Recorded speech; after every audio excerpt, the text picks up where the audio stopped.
তো বেতছড়া যে ডিসপেন্সারিটা আছে, হ্যাঁ ডিসপেন্সারিটার উল্টা দিকে একটা ইনসুলিন রাস্তা উঠছে না, হ্যাঁ হ্যাঁ আর ইনসুলিন রাস্তা ঠিক বাম সাইডে তো ওই রবার নার্সারি যে করছে ওই থেকে এই জায়গাটা দাঁড়িয়ে।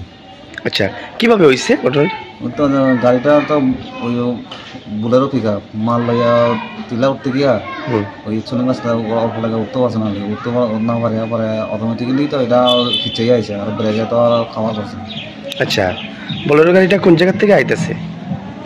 বুলেরো মালিকের না মাল লইয়া ওই 82 মাইলের এদিকে বাম দিকে যে দুঃখে অল্প ওদের কি জায়গার নামটা তো আমি কইতে পারি না। আচ্ছা গাড়িতে কি ছিল?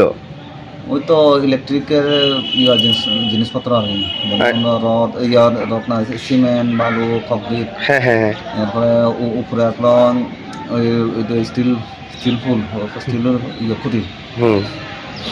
কোনো এজেন্সির নি মালগুলো আসলো? কোনো কন্ট্রাক্টরের মাল আসলো? কার? দীপক সভা। আচ্ছা গাড়িটা কি ওনার মাল নিয়ে আইতাছে কাজের সাইডে যাইব, তোর গাড়িটা বেচর এলাকা থেকে পাল্টি খাইছে, পাল্টি খাই আপনি আহত নিহত কেউ হয়েছে?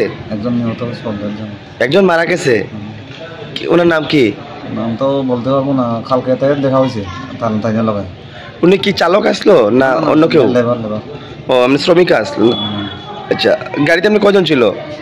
টোটাল লেবার ছিলাম আমরা 4 জন, এরপর ড্রাইভার একজন, 5 জন। আচ্ছা এমনি খালি একজন শ্রমিক মারা গেছে, বাকিরা আহত হয়েছে না কেউ? আমি আপনি নিজে আহত হয়েছেন। কি নাম আপনার? মঙ্গলদম স্বপ্ন। ও আপনি ওইখানে কাজের শ্রমিক হিসেবে নিয়োজিত ছিলেন না? আচ্ছা আপনার বাড়ি কোন জায়গাতে? মাছমারাত। আর ঘটনাটা কোন সময় হয়েছে? ঘটনাটা মনে হয় সম্ভবত মানে 1টা এরকম। আচ্ছা আচ্ছা ঠিক আছে। যিনি মারা গেছে ওনার বাড়ি কোন জায়গাতে জানা গেছেন এমনি? ওই মনু এসকে পাড়াতে। আচ্ছা উনিও আপনাদের মধ্যে শ্রমিক ছিলেন না? আচ্ছা উনি বর্তমান কই আছে? মারা গেছে কুমারঘাট মহকুমা হাসপাতালে আছে। আচ্ছা এখানে আনার পরে ডাক্তার মৃত বলে ঘোষণা করছে না এখানেই, মানে এখানে হাসপাতালে আসার পরে নেই ডাক্তার মৃত বলে ঘোষণা করছে? মানে গাড়ি নিচে পড়ে গেছিল নাকি? আচ্ছা আচ্ছা আচ্ছা মালের গাড়ি নিচে পড়ে গেছে না? আচ্ছা